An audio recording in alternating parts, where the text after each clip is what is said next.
증인이 사실대로 진술한 이유는 이제 보위부 소나기에서 가족 모두가 벗어나길 원하기 때문이죠. 네. 증인은 피고인 유우성도 이제는 모두 사실대로 이야기하고 책임질 것이 있으면 책임지고 보위부 소나기에서 벗어나면 좋겠죠. 네.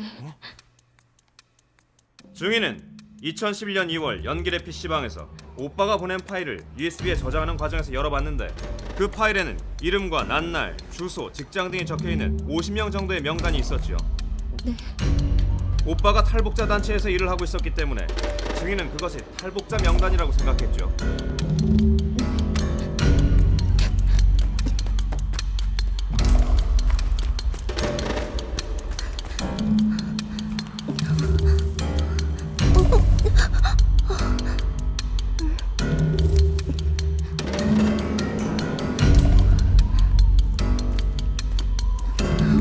어서 오시오 유가려 동무. 갑시다.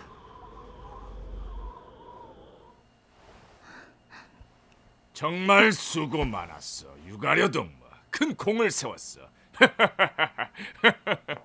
두만강 건너편에서 기다리고 있던 보위부 지도원을 만나 함께 보위부 사무실로 가서 탈북자 명단을 전달했지요. 네. 가리야, 아버지가 너를 아끼셔 안 아끼셔? 우리 집에 딸이 몇이야?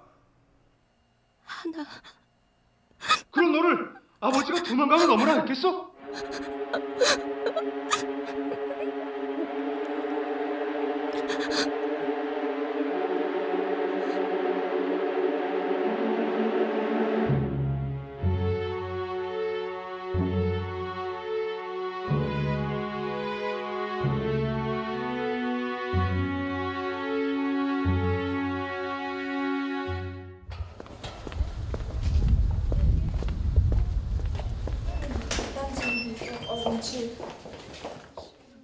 오빠가 살던 집입니다.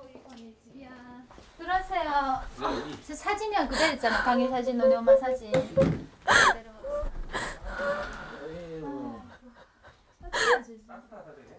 오빠와 살기 위해 먼 길을 왔지만 지금 오빠는 없습니다.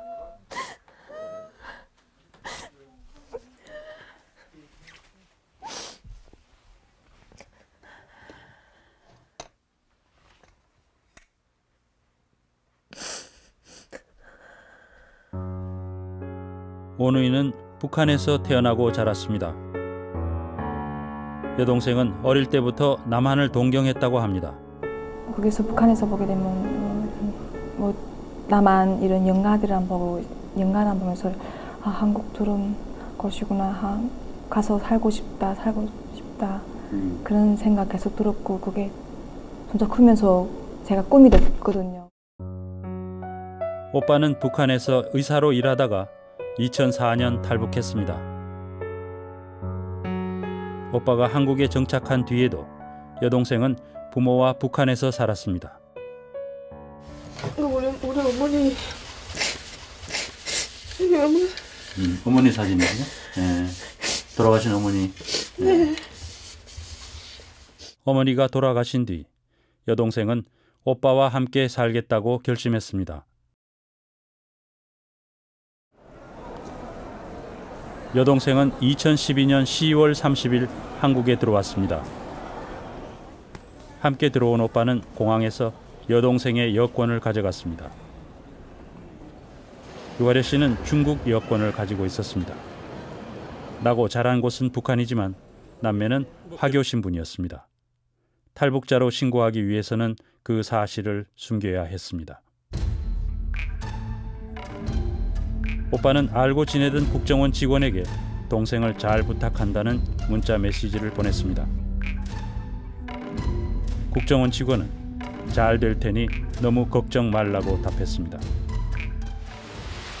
유가려 씨는 그날 밤 탈북자를 조사하는 국정원 중앙합동신문센터에 도착했습니다. 자신의 이름이 유광옥이라고 신고했습니다.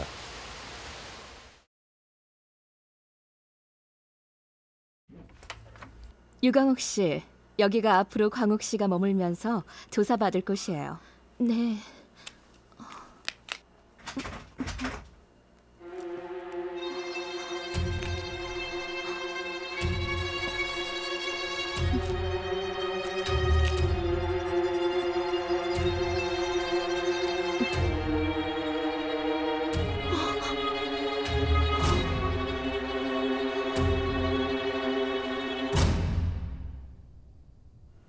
독방에 있었던 기간이 얼마나 되는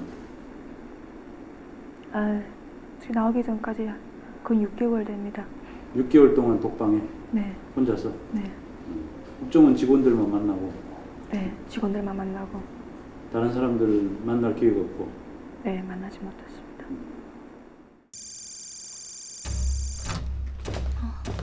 유가려, 네 이름이 뭐야? 말해봐. 유강옥입니다. 회령에서 너를 본 사람이 많고 모르는 사람이 없는데 머저리 같은 것이 거짓말을 해? 똑바로 말 못해? 아닙니다. 제가 유강옥입니다. 너 하교지. 그래서 아닙니다. 마지막까지 아닙니다. 아닙니까? 하다가 마지막까지 그러니까 그 다음에는 아줌마 수사관이 너 아직도 아니야? 몇 번 물었니? 아직도 아니야? 그 다음에 갑자기 자기 있는 그 책상에 있는 서류를 갑자기 들고 와서 막 달아서 그 서류도 뭉치로 내 머리도 팍 이렇게 때리는 거예요. 막 찼거든요. 막 차서 이렇게 차고 저렇게 차고 막 이렇게 차니까 마지막에 내가 마중이 너무 아프고.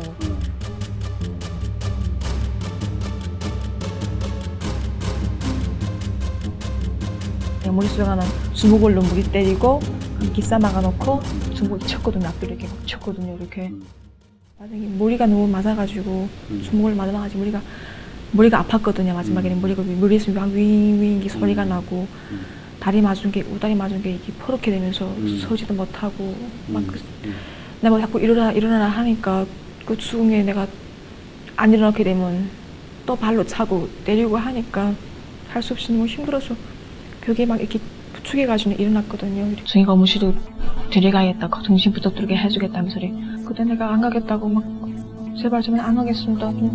저 봐주십시오 하면 내가 막 울었습니다. 발을 막 버티면서 덩덩 구르면서 내가 안 굴러가겠다고 뒷걸음질했거든요. 내가 그러니까 뒷걸음질하는 걸 내 적대 믿고 서가지고 들어가겠다 해가지고 밀고 당기고 했거든요. 하교, 유가리 이렇게 도장 써가지고 앞뒤로 붙였거든요. 테이프를 해가지고 붙였어요. 탈북자로 가장하고 들어온 나쁜 애입니다. 모두 구경하세요. 얼굴 한번 보세요. 화교라고? 화교라고? 뭐야? 누군데? 너 가려 아니니? 아는가 본데. 너 어째 거짓말 하니? 다 안다. 위성 사진 보면 문 색깔까지 다 안다. 거짓말하면 안 돼. 그러나 국정원 수사관들은 법정에서 가혹행위를 당했다는 유가려 씨의 주장이 거짓이라고 진술했습니다. 증인은 유가려의 머리채를 잡아 벽에 찢거나 뺨을 때리거나 물병으로 머리를 때리거나 주먹으로 때린 적이 있나요? 그런 사실 없습니다. 유성이 밀입국했을 때 보이부의 가족이 다 잡혀갔는데요. 그때 보이부에서 유가려 머리채를 잡아 벽에 찢고 발로 차고 주먹으로 뺨과 머리를 때렸거든요. 그때 당한 이야기를 합동신문센터에서 당한 것처럼 이야기하는 겁니다. 그런 사실 없습니다. 저희들이 그 정도 때렸다면 병원에 가야 했던 거 아닌가요? 화교 유가려라고 써서 등 뒤에 붙이고 탈북자들에게 구경시킨 사실이 있지요. 저희가 여기 합동신문센터에는 해령 출신 탈북자들이 많다. 대지라면 금방 탄로나니까 사실대로 이야기하라고 했습니다. 그런데 유가려가 오히려 고향 출신이 있으면 내가 탈북자인 것이 증명될 거라고 하더군요. 그래서 가게 됐습니다. 화교 유가려라고 써붙인 것도 유가려 씨가 그렇게 하자고 한 건가요? 아닙니다. 그건 제가 써붙인 것입니다. 화교라는 사실을 자백한 지 보름 뒤에 유가려 씨는 오빠가 밀입국했다는 확인서를 썼습니다. 오빠가 무려 15번이나 밀입국한 것으로 쓰여 있습니다. 첫 번째 밀입국은 사실이었습니다. 어머니 장례식 때였습니다. 오빠가 그때 몇 번 들어갔냐 이렇게 물어봐가지고 한 번밖에 없습니다. 딱 한 번밖에 없어. 번 들어갔을 때 어머니가 돌아가시고 나니까 그때 마지막으로 어머니 장례식 참가하고 어머니 보시겠다고 그때 한 번밖에 들어온 적 없습니다. 내가 명확하게 얘기했습니다. 명확하게 얘기했는데 자꾸 아니라면서. 너 정말 계속 거짓말 할 거야? 본 사람 있는데! 네 오빠가 북에 있을 때 두 눈으로 똑똑히 본 사람이 있다고. 아닙니다. 오빠는 어머니 장례식 때 한 번 말고는 들어온 적이 없습니다.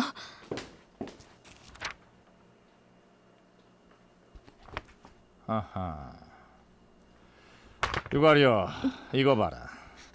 네 오빠가 중국에서 북한에 들어간 기록이야. 이래도 부인할 거야? 가려야, 네 오빠가 다 자백했어. 북한에 계속 왔다 갔다 한 거 다 자백했다고. 오빠 왜 미리프 인정했지? 너무 이상하고 믿어지지가 않았어요. 믿어지지 않았고, 그리고 한숨은 너무 때리고 너무 맞고 하니까 너무 공포스럽고 하니까 마지막에 내가 계속 아니라고 이렇게 하다가 버티다가 할 수 없이 허위 진술하게 됐죠. 합동신문센터에 들어간 지 23일 만에 유가려 씨는 자신이 평양 국가안전보위부 부부장의 지령을 받고 들어온 공작원이라고 자백합니다. 저는 2011년 3월 초 국가보위부 부부장으로부터 중국에 들어가 오빠에게 연락하여 오빠가 주는 자료를 받아오라는 임무를 받았습니다. 저는 중국에 도착해 오빠가 보낸 자료를 확인했는데 탈북자 명단 2개와 오빠가 국가보위부 부부장에게 보낸 편지였습니다. 저는 회령세관을 통해 북으로 들어갔는데 마중 나온 부부장에게 USB를 전달하였습니다. 2012년 10월 회령으로 찾아온 국가보위부 부부장을 만난 3일간 한국에 가기 위해 교육을 받았습니다. 너 유가련. 나 유가련은 맡겨진 임무 과업을 설사 목숨을 잃더라도 수행할 것을. 맡겨진 임무 가업을 설사 목숨을 잃더라도 수행할 것을. 위대한 수령 김일성 동지와 최고사령관 김정일 동지. 위대한 수령 김일성 동지와 최고사령관 김정일 동지. 위대한 지도자 김정은 동지 앞에 엄숙히 결의합니다. 위대한 지도자 김정은 동지 앞에 엄숙히 결의합니다. 국가안전보위부 부부장급 되면 우리나라로 치면 장차관급 정도는 될 텐데, 그런 사람이 그 회령에 있는 화교 한 명을 간첩으로 만들기 위해서 이렇게 와서 한 20시간 이상 걸릴 텐데, 그 먼 거리를 와서 USB의 탈북자 명단을 받아와라 시킨다는 것 자체가 굉장히 현실성이 없습니다. 의자에 앉아 있나요? 네. 자, 그럼 시작합니다. 오빠 유우성은 간첩 행위를 했습니까? 아닙니다. 유가려 씨는 보위부의 지시를 받고 한국에 들어왔죠? 아닙니다. 유가려 씨, 어떻게 된 거야? 그러니까 지금까지 한 거 다 거짓이죠. 나왔거든. 나가면서 그러면서 그 직원이 나하고 물어보는 게 나보고 왜 내가 아직 허위 진술을 했냐고 물어보더라고요. 그래서 내가 할 수 없이 했다고. 해요 협박 차마 때린다는 말은 같은 직원이니까 못 하거든요. 그러니까 그냥 유도해서 해요해서 내가 그래도 했다고, 할 수 없이 했다고 이 말만 했. 다른 얘기는 안 했어요 제가. 처음엔 국가 보위부 부부장의 지령을 받았다고 했다가 회령 보위부 반탄 부부장으로 바뀌었는데 어떻게 된 건가요? 처음에 국가 보위부 부부장이라고 해서 그러면 장관급인데 대단하다고 생각했습니다. 그런데 피고인이 미리푹할 때마다 회령까지 나왔다고 해서 평양에서 회령까지는 20시간이 걸리거든요. 이것은 있을 수 없다. 제가 그렇게 말하니까 사실은 회령 보위부 반탄 부부장이라고 진술이 바뀌게 됐습니다. 거짓말 탐지기 조사를 한 적이 있나요? 예, 한번 했습니다. 그 결과가 어떻게 나왔나요? 당시 검사관이 목소리가 작고 횡설수설해서 결과가 나오지 않았다고 했습니다. 거짓말 탐지기 조사 후 유가려 씨는 그동안 진술을 모두 부정하는 반성문을 썼습니다. 오빠가 2006년 5월 어머니 사망할 때 들어온 거 외에는 그 후 회령에 단 한 번도 들어온 적이 없습니다. 그 후에 들어온 것은 제가 다 거짓 진술한 것입니다. 국가보위부 부부장, 과장이란 사람들은 본 적도 없고 제가 거짓 진술한 것입니다. 그러나 그 3일 뒤 쓴 진술서에서 유 씨는 다시 오빠가 공작원이라고 번복했습니다. 지금 번복죄가 간첩죄부터 군죄다 이렇게 탁 얘기하면서 내보고 허위 진술을 유지하면서 번복하지 말라는 거죠. 이렇게 나오는 거 내가 빠지기 힘들구나. 얼감이 걸렸구나 이런 생각 막 들었거든요. 그래서 내가 너무 힘들어서 할 수 없이 인정했고 너무 힘들어서 자살 시도를 했습니다.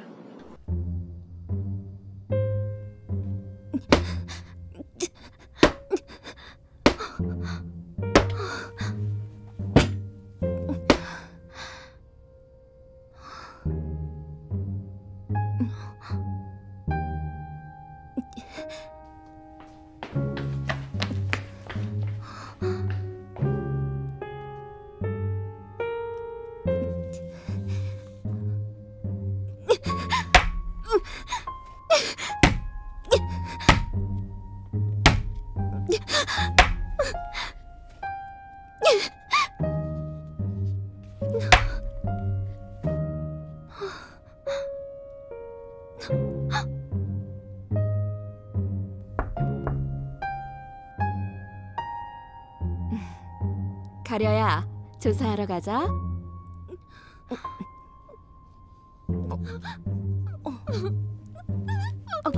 가려야, 너 왜 그래? 응? 너무 힘들어요. 너무 힘들어. 가려야, 힘든 거 알아. 조금만 참자, 가려야. 응? 자기 아들들 있고 딸 없는데 양딸 삼겠다, 못 지겠다 그런 얘기 많이 했거든요. 그런 얘기 하면서 또 때려? 네. 때리는 것도 때려요? 네. 그런 어렸다 이랬다 하지만 첫째는 내가 많이 엄마처럼 느꼈다기보다도 제가 첫째는 많이 무서웠거든요. 많이 무서웠고 그다음에 아들 없다, 양딸이다, 못 지고 그런 얘기를 하면서 또 한쪽으로 내 마음을 올렸거든요. 힘들 때마다 그런 식으로 올렸고. 네, 그런 상황이었어요. 여동생이 조사받은 지 한 달 보름이 지난 12월 15일 국정원 본부에서 새로운 조사팀이 왔습니다. 가려야, 그동안 잘 지냈지? 폭행 때리거나 맞은 거는 제가 없어요. 그 삼촌이 때린 건 없다? 네. 뭐 욕을 한다거나 네. 그런 것도 없고? 욕하는 건 있었죠. 위협하는 것도 있었고. 위협도 있었고? 네. 간첩행위 몇 번 했다는 개략적인 수사는 대머리 수사관하고 아줌마 수사관이 거의 확정을 시켰고요. 세부적으로 굉장히 세부적인 어떤 행위 태양이라든지 방법 이런 부분은 큰 삼촌이 다 세밀하게 이제 맞춤을 했습니다. 가려야, 반탄 부부장 전화번호가 뭐냐? 큰 삼촌, 정말 모릅니다. 네가 모를 수가 없는 거야. 너 만약 여기서 무사히 조사받고 나갔으면 반탄 부부장에게 연락했을 거 아니야. 공작원이 자기 상부 연락처도 모르면 어떻게 지령을 받냐? 정말 모릅니다. 통화 기록입니다. 가려야. 자, 내가 중국에서 쓰던 전화 통화 기록이야. 이 중에서 반탄 부부장과 통화한 게 어떤 건지 찾아봐. 이겁니다. 아, 그거야? 정말이지. 잘했어. 그 후에 며칠 지난 지 후에 지나서 또 가져와서 또 아니라는 거예요. 아니라면서 또 진술하라는 거예요. 그래서 내가 그다음부터 내가 모른다고. 나 죽어도 날 죽이라고, 나 죽어도 모른다고 했단 말이야. 그러니까 그 삼촌이 번호를 작성해가지고 반탄 부부장 번호, 가려 번호 다 쓰고 2012년 7월 초 2012년 7월 초 몇 시 몇 분 몇 초 동안 반탄 부부장 통화 이렇게 했다고 그 내용 한 것처럼 반탄 부부장에서 오빠로 자료받아달라고 이렇게 통화했다고 설명해 주는 거예요. 그렇게 했다고. 네가 그렇게 했다. 증인은 유가려 씨에게 회령 보이부 반탄 부부장의 전화번호를 알려주고 외우라고 한 적이 있나요? 전혀 없습니다. 유가려는 제주 공항에 내릴 때까지 외웠는데 기억이 끊겼다고 하면서 기다려달라고 했습니다. 그러다가 어느 날 그 번호를 적었습니다. 이 번호가 정말 맞느냐고 하니까 유가려가 자기는 백살구를 좋아한다면서 139는 백살구다 하면서 외운 방법을 이야기했습니다. 증인은 유가려 씨 가족을 도와줄 테니 시키는 대로 진술하라고 진술을 유도한 적이 없나요?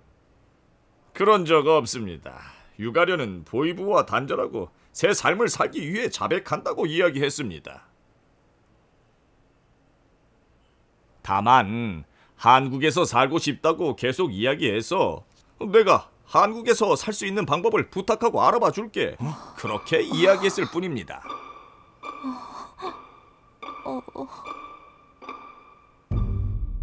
오빠가 간첩이라는 여동생의 진술을 받아낸 국정원은 오빠 유성 씨를 체포했습니다. 일부 언론은 탈북자 10,000명의 명단을 제공한 공무원 탈북자라고 크게 보도했습니다. 탈북자 출신 서울시청 공무원 유우성 씨인데요. 오빠 유성 씨는 탈북자로서는 처음으로 서울시 공무원이 된 사람이었습니다. 탈북자들의 모델 역할을 하던 유 씨가 간첩 혐의로 구속되자 탈북자 사회가 긴장했습니다. 우성 씨가 가장 모범적으로 우리 탈북자 사회에서 생활을 해왔고, 그래서 모범적인 위치에 이르렀는데 이런 사람마저 이렇게 간첩으로 삼을 정도면은 탈북자 어느 누구도 언제든지 간첩이 될 수 있다. 그렇게 이제 탈북자들이 얘기를 하더라고요. 그래서 탈북자들이 굉장히 그때 분노하고 또 절망하고 이제 그런 상태였죠. 그러나 오빠를 수사하던 국정원은 벽에 부닥쳤습니다. 유 씨가 간첩 혐의를 송두리째 부인한 것입니다. 그 체포된 후에 10일 만에 간 건데 그 10일이라는 기간이 아무런 국내 연구자들도 지금 접촉이 안 되는 상황. 그 다음에 비로소 10일 만에 만났던 그런 저희가 접견을 갔던 상황인데 그때까지 일관되게 우성 씨는 그 여동생의 허위 진술이고 대지를 요구하면서 버티고 있었습니다. 변호인들은 여동생을 만나기 위해 여러 차례 접견을 요청했지만 국정원은 허용하지 않았습니다.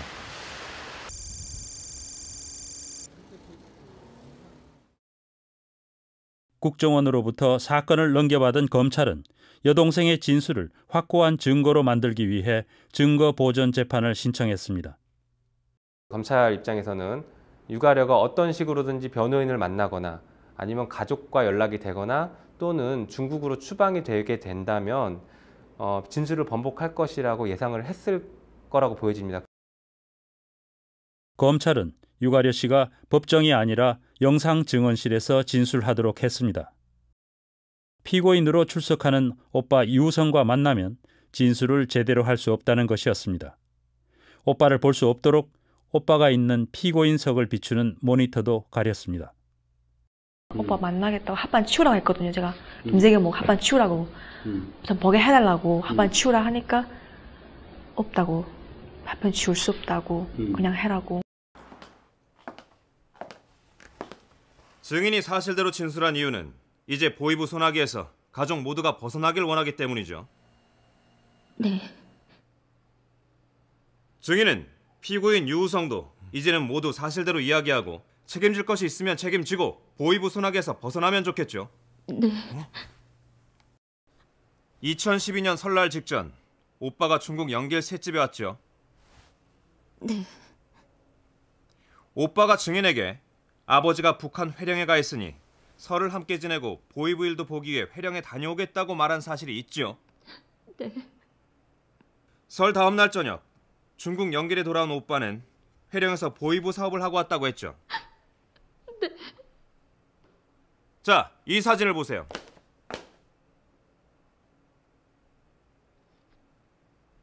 당시 증인은 오빠가 갖고 있던 휴대전화를 살펴보다가 이런 사진이 찍혀 있는 것을 보았죠. 네. 이 사진은 북한 회령집에 있는 앨범에 있던 사진이죠. 그러니까 오빠가 이 사진을 북한 회령에서 찍어온 것이죠. 네. 가려야, 울지 마. 무서워하지 말고. 미안해. 2012년 설날에 그때 너랑 아버지가 북한에서 중국에 나왔으니까 8년 만에 설 같이 서려고 내가 간 거잖아. 그때 우리 가족 사진 찍었잖아. 네가 북한에 있었다는 아버지도 있고 나도 있고. 그 사진은 뭐냐? 귀신이 찍은 거야? 저 미안하지만 오빠를 이때까지 못 만났습니다. 5분만 둘이서 만날 수 없겠습니까? 안 됩니다. 지금 증거인멸 우려가 있기 때문에 판사님, 동생 얼굴 보세요. 볼에 4달 동안 계속 운 흔적이 있습니다. 동생이 지금 합신센터로 돌아가야 되니까 무서워서 그러는 거거든요. 때릴까봐 겁나서 그러는 겁니다. 판사님이 있는 상태에서 잠깐만 만나면 안 될까요? 안 됩니다. 범죄 사실을 입증할 증인을 범인과 이야기하게 하는 건 안 됩니다. 자, 피고인이 물어보니까 자꾸 감정을 자극하는 것 같은데 지금부터는 변호인이 질문하세요.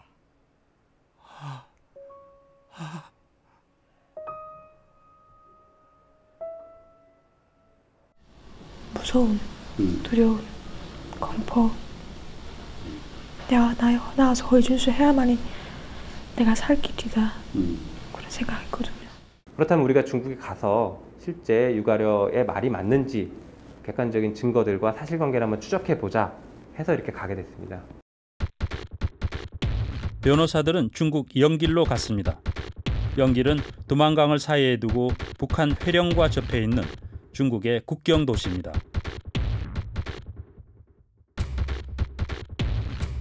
중국 쪽에서 본 북한 회령입니다. 유가려 씨 남매가 태어나고 자란 곳입니다. 그런데 국정원은 오빠 유우성 씨가 탈북한 후에도 모의부의 공작원으로 두만강을 건너 회령에 드나들었다고 주장해왔습니다. 특히 2012년 서울 때 유 씨가 두만강을 건넜고 회령에 있던 아버지와 함께 모의부의 훈장을 받았다는 것입니다. 가리야, 아버지가 너를 그러나 증거보전 재판에서 유우성 씨는 회령에 갔다는 그때 일가족이 사진을 찍었다고 주장했습니다.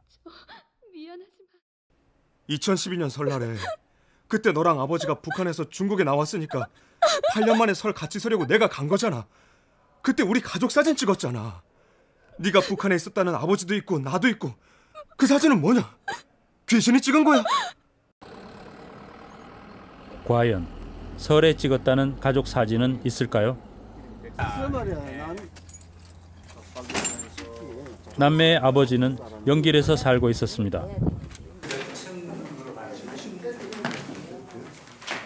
어디예요? 서울 어떻게 보냈는지 한번 다시. 가족 사진은 아버지의 집에 있었습니다.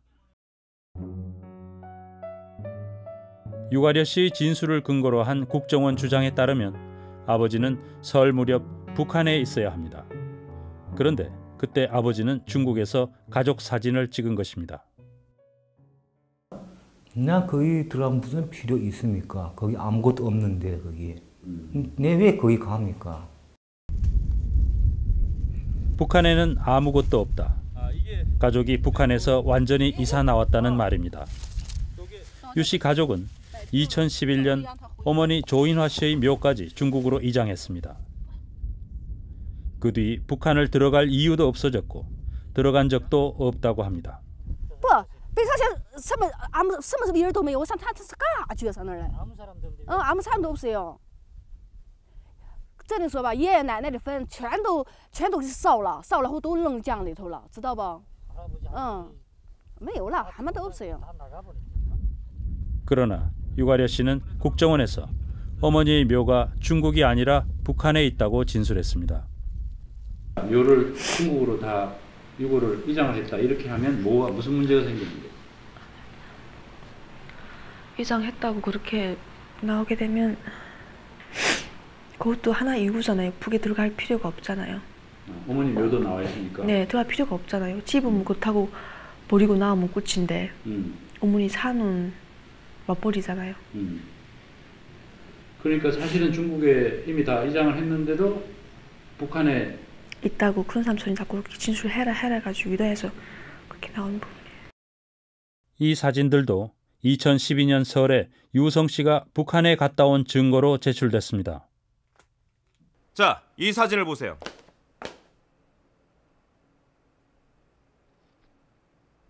당시 증인은 오빠가 갖고 있던 휴대전화를 살펴보다가 이런 사진이 찍혀 있는 것을 보았죠. 이 사진은 북한 회령집에 있는 앨범에 있던 사진이죠. 그러니까 오빠가 이 사진을 북한 회령에서 찍어온 것이죠. 가리야, 울지 마. 무서워하지 말고. 미안해.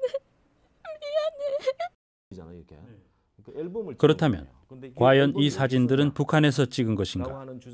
사진은 아이폰으로 찍힌 것입니다. 아이폰의 위치 정보를 이용해서 찍힌 곳을 알아봤습니다. 이 사진 여기서 찍혔다는 거죠? 그렇죠. 예. 그런 위치 정보 나온 거죠? 네네. 아이폰에서 위치 정보가 저장된 겁니다. 북한이 아니네요. 네. 북한이 아니야. 예, 북한 아니죠. 중국에 있는 곳입니다. 중국에서 찍은 것으로 나타납니다. 연변 조선족 자치주, 아버지가 살고 있는 연길의 집에서 찍은 것입니다. 국정원은 중국에서 찍은 사진을 북한에서 찍었다고 제출한 것입니다. 문제는 또 있었습니다. 김인성 교수가 유우성 씨의 컴퓨터에서 지워진 사진들을 복구했더니 같은 날 찍힌 다른 사진이 나왔습니다. 도저히 북한이라고 보기 어려운 사진입니다. 금력 설 때. 그래서 여기 가족들이 여기 다 같이 왔죠? 네, 여기 같이 왔어요. 여기 앉고. 저기 앉았구나. 우리 아버지 여기 있고 우리 어머니 같이 노래하잖아요. 어머니세요? 네, 어머니. 여분은 누구세요? 우리 아버지. 중국 노래방에서 노래하는 사진. 북한에 있어야 할 아버지와 아들이 있는 사진입니다. 왜 국정원은 첫눈에 북한이 아닌 것을 알 수 있는 이 사진을 증거로 제출하지 않았을까요? 누가 하더라도 포렌식 프로그램을 돌리면은 이 같은 아이폰으로 찍은 같은 날짜 사진 이게 나오게 마련이고요. 그런 상황에서 이런 피의자한테 유리한 사진이 제출되지 않았다는 거는 그게 포렌식 작업을 잘못해서 그랬다기보다는 결과물을 선별했을 가능성이 가장 높다 이렇게 판단할 수 있죠. 국정원에서. 네네. 결국 사진을 중국에서 찍은 것이 밝혀지자 검찰은 공소장을 변경했습니다. 노래방에서 사진을 찍은 다음 날인 1월 24일 미리북한 것으로 바꾼 것입니다. 검찰은 1월 24일 북한에 갔다는 새로운 증거로 유우성 씨의 통화 기록을 제출했습니다. 다른 날은 통화 기록이 있는데 24일은 없으니 이날 북한에 갔다는 것입니다. 이 통화 기록은 또 다른 논란을 낳았습니다. 처음 북한에 갔다고 지목된 1월 22일 이후에 통화 기록이 있었던 것입니다. 국정원과 검찰은 왜 통화 기록이 있는 것을 알면서도 유우성 씨가 1월 22일 미리북했다고 기소한 것일까요? 통신회사가 국정원에 통화 기록을 제공한 것은 12월 5일. 기소를 하기 무려 2달 보름 전입니다. 국정원이나 검찰은 그게 피고인을 기소하기 한참 전에 작년 12월, 2012년 12월에 그 통화 내역을 다 확인을 했는데 그런 통화 내역이 있다는 것을 알면서도 1월 23일 날 마치 북한에 있었다라고 기소를 한 부분은 이미 알고 있음에도 불구하고 그냥 기소를 한 것이 아닌가. 게다가 국정원은 여동생이 오는 것을 알고 있었습니다. 국정원은 여동생을 기다리고 있었던 것일까요? 인간적으로 좀 편하게 지내자 이런 식으로 다가와서 2달이면 2달 이런 식으로 만나서 같이 술도 먹고 이렇게 약간 허심탄회한 사이가 된 것 같더라고요. 그런 와중에 유우성이 이제 여동생을 데려와야 되겠다는 그런 고민도 좀 이야기했고 데려오면 자기 동기들이 많이 있으니까 잘 도와주겠다 이런 말도 했고 거기에 힘입어서 약간 좀 허술하게 데려온 면이 좀 있습니다. 그렇게 시작된 합신센터 생활이 어느덧 6개월째 접어든 4월. 유가래 씨는 한 달 내에 출국하라는 명령을 받았습니다. 변호인단은 유가래 씨를 합신센터에서 나오게 하기 위해 법원에 인신구제 재판을 신청했습니다. 유가려 씨가 화규라는 것이 밝혀진 이후에 본인의 자유로운 의사에 따라 중앙합동신문센터에 계속 있었던 건가요? 아니면 원하지 않았는데 어쩔 수 없이 그곳에 있었던 건가요? 제 의사로 있겠다고 했습니다.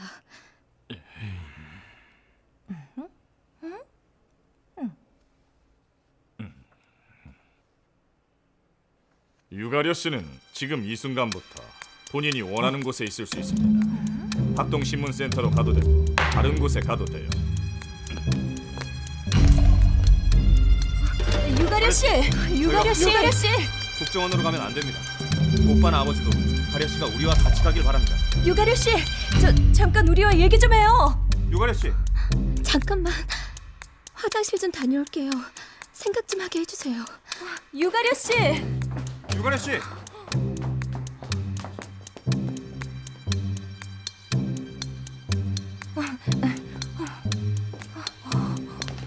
가려야, 네가 이럴수록 이겨내야지. 가려야, 큰 삼촌 전화야. 전화 한번 받아봐. 여보세요?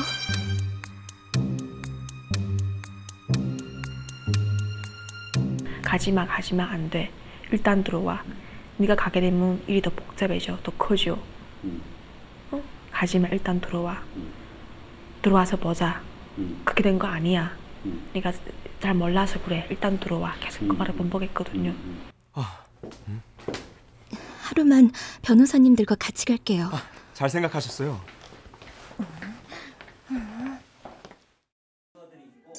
다음 날 여동생은 국정원에서 자백을 강요받았다고 밝혔습니다. 오빠한테 너무 미안하고 당신이 잘못했다고 내가 오빠 말을 기도하겠다.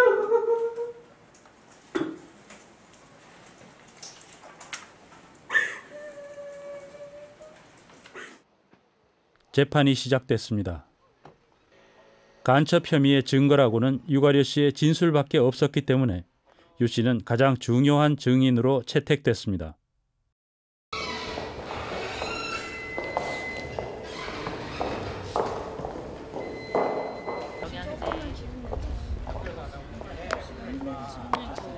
그러나 유 씨는 증언을 하는 과정에서 여러 차례 견디기 어려운 고통을 호소했습니다. 아까는 보니까 저기 휴정도 하고 그러시던데. 네, 계속 휴정을 해도 본인이 지금 의무실에 뭐. 네, 의무실 한참 한 1시간 이상 했는데. 와, 의무실에 갔다 왔습니다. 네, 법원에서 마련해준 의무실에서 한참 있었고. 6개월 동안의 국정원 합신센터에서의 생활이 그녀에게 남긴 것은 과연 무엇이었을까요? 유가려 씨는 정신적인 고통을 자주 호소했습니다. 오빠가 제가 너무 억울한 가슴 아프니까 내가 빨리 내 마음은 내가 못 따라서고 정신은 그냥 내가 빨리 오빠 억울한데 빨리 내가 중인 나서서 빨리 이거 풀어가지고 오빠 빨리 나와야 된다. 무죄로 빨리 나와야 된다. 얘기 다 거짓말이니까 내가 유일한 좀 나니까 내가 빨리 얘기해서 내가 빨리 사실을 하나하나 밝히고 오빠 무죄라고 얘기하고 당당하게 얘기해가지고 오빠 빨리 나와야 되겠는데 그날은 13일 만에 내가 제일 안타까운 거는 당당하게 내가 말해야겠는데 머리가 아프고 몸이 못 따라서니까 그게 제일 안타까워. 나쁜 형태의 고문이라고 생각이 되는 게 한 사람이 한 여자분이 그러니까 이를테면 가련님의 엄마뻘이 되는 여자분이 가련님을 구타하고 잘해주고 구타하고 같이 울고 부둥켜 안고 위로해주고 이렇게 태도 돌변하는 게 사람을 굉장히 혼란스럽게 만드는 심각한 고문이거든요. 그리고 세뇌하는 데 굉장히 유용한 형태의 고문이고 그런 걸 경험을 하셨더라고요. 네, 그래서 당연히 어떤 그 생각하는데도 혼란감이 있으실 수밖에 없는 것 같고 지금 그 어떤 분노감도 사실 상상하기 어려운 수준인 것으로 보이고요.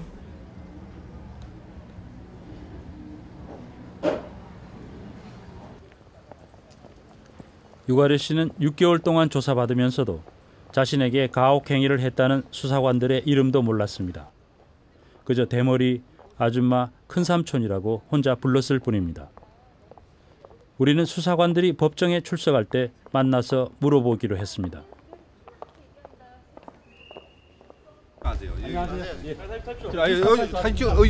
큰삼촌 수사관입니다. 아니 왜 이러세요? 왜 이러세요? 초상권 침해를 아니 무슨 초상권 침해가 있어요? 취재하는데 아니 얼굴은 우리가 내지 않을 거니까 얘기 좀 합시다. 에? 큰삼촌, 큰삼촌. 국정원 수사관들은 한사코 인터뷰를 거부했습니다. 신원을 밝히지 않겠다고 약속해도 마찬가지였습니다.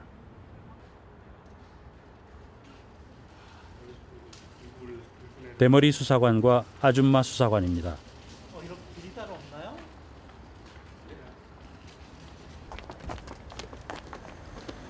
올라오셨어요? 위에? 저 국정원에서 오셨죠? 아니요. 저 실례합니다. 저 뉴스타파에서 왔는데요. 아니 저 신원을 저희들이 뭐 밝히려고 하는 건 아니고 그냥 말씀만 좀 잠깐 저희들이 나중에 인용만 좀 하려고 하는 거거든요. 당사자가 이제 합심센터에서 이제 맞았다. 나오시면 보시면 됩니다. 예. 지금 사실관계가 틀린 게 많지 않습니까? 지금 나와 있는 게 결정이 났으면 확인하시면 됩니다. 지금 초상권 침해로 아니 저희들이요. 명함 주십시오. 명함을 드릴게요. 명함 주십시오. 돼 있습니다. 예. 검사님 이런 경우는 어떻게 해야 됩니까? 아니 저희들이 그 사실 저희들이요 그 국정원은 확인할 방법이 없어요. 글쎄 그거야 재판부에서 결정을 그렇게 해주신 거를. 검사는 국정원이 수사를 제대로 했는지 점검하고 정확하게 기소해야 합니다. 그러나 이번 사건에서 담당 검사는 전혀 사실과 다른 국정원의 잘못된 수사를 바로잡지 못했습니다. 오히려 유가려 씨가 사실대로 털어놓자 만류했다고 합니다. 거의 진술이었다. 뭐 오빠 미륵북 2006년도 어머니 돌아가실 때 한 번 하고 그 이후에 한 적 한 번도 없다. 그리고 USB 전달해 준 적도 없다. 얘기했거든요. 내가 사실대로 얘기했는데 내가 사실대로 얘기하니까 이렇게 막 놀라면서 이렇게 얘기하면 안 된다. 이렇게 얘기하게 되면 우리가 도와줄 수 없다. 이야기를 했는데 이제 검사님께서 그렇게 하면 못 도와준다. 이렇게 해서 이제 다시 재본 보복을 했노라 그런 얘기 했는데 그 부분에 대해서는 아직 말씀이 없으시더라고요. 그 부분은 뭐 제가 기록에 정확히 표출돼 있고 신문 때도 잘 돼 있고 그래서 안 했을 수 있죠. 이 검사는 법정에서 당시 유가려 씨가 진술을 번복한 것은 채 1분도 되지 않았고 곧 다시 인정했다고 말했습니다. 피의자로서 조사를 받고 있는 자기 범행을 조사받고 있는 사람이 1분이 됐건 1시간이 됐건 진술을 다시 번복하고 사실이 아니다라고 얘기를 했다라고 하면 인권의 옹호자이고 수사의 주재자이고 지휘자인 검사는 그 부분을 좀 명백하게 다시 검증하고 재확인하고 하는 절차를 거쳤어야 된다라고 생각되는데 그렇지 않고 다시 유가려가 오빠의 범행을 자백하니까 그 말만 듣고 진행을 했다라는 것은 좀 문제가 있어 보입니다.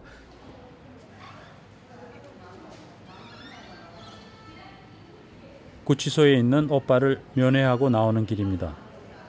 7달 만에 처음 둘만 만났습니다.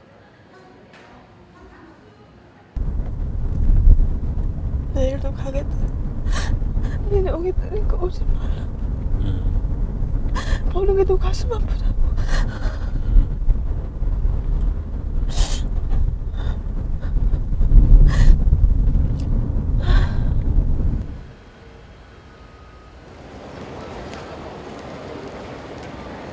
이제는 다시 중국으로 돌아가야 합니다. 다 얘기해보고 걱정하지 마요 진짜로. 공사하지 말고 진짜 걱정하지 마요. 가려 씨는 오빠가 무사히 나오는 것을 보지 못하고 떠나는 것이 마음 아픕니다.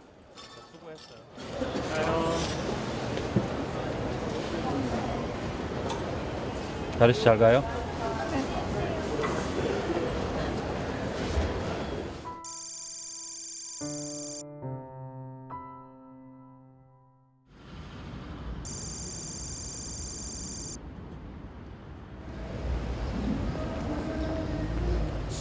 좋은 꿈 좀 꾸셨어요? 모르겠습니다. 모르겠어요? 네.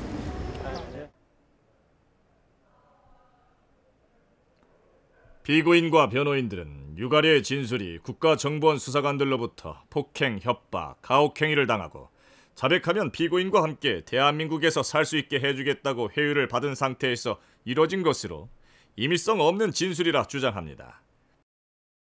그러나 수사관들의 법정 진술에 의하면 유가려가 폭행, 협박 및 가혹행위를 당했거나 세뇌 또는 회유를 받지 않은 상태에서 자유롭게 진술한 사실이 넉넉히 인정됩니다.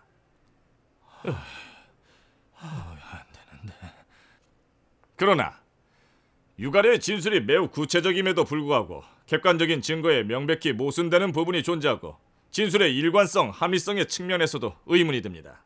따라서 공소 사실을 합리적 의심의 여지가 없이 인정하기에 부족하여 유성 피고인의 국가보안법 위반 관련 공소 사실에 대해서는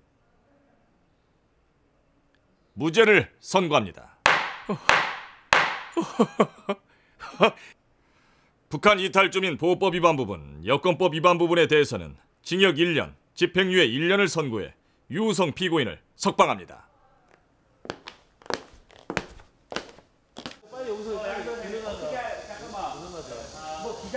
어떻게 됐습니까? 예, 지금 국가보안법 9가지 혐의에 대해서 모두 무죄가 나왔고 북한 이탈주민법 위반이랑 여권법 위반 부분만 징역 1년에 집행유예 2년이 선고됐습니다. 저희가 나름대로 예상했던 그런 판결이었고 재판부에서 상당히 좀 합리적인 판단을 해주신 것 같아서 감사하다는 생각입니다. 그러나 재판부는 수사관들의 강압을 인정하지 않았습니다. 유가려 씨 자백이 허위라는 것은 인정하면서도 강압에 의한 것은 아니라고 판단한 것입니다. 가려 씨가 만약에 가혹행위를 당하지 않았다면 오빠가 간첩이라고 진술을 했을까요?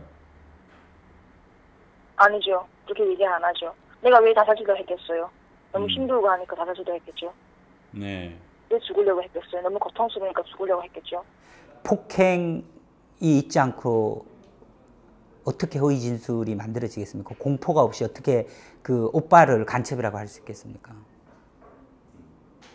정말 미치지 않고서야. 가려 안 미쳤습니다. 유성 씨는 석방됐습니다. 참 오랜 동안 거의 8개월 가까이 정말 많은 분들이 옆에서 도와주셨습니다. 정말 증거를 찾으려 중국도 3번, 4번 갔다 오시고 많은 분들이 도와주셨기에 제가 이렇게 나올 수가 있었습니다. 가족들도 많이 걱정했고 많은 분들이 도와주신 데서 너무 감사드립니다.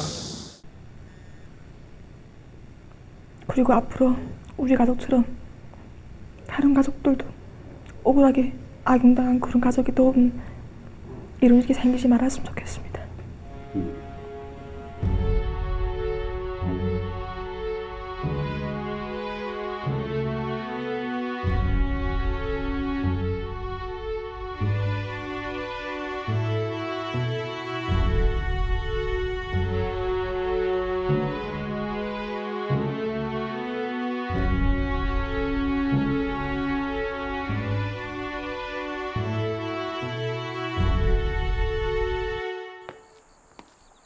들어가 앉으시라요.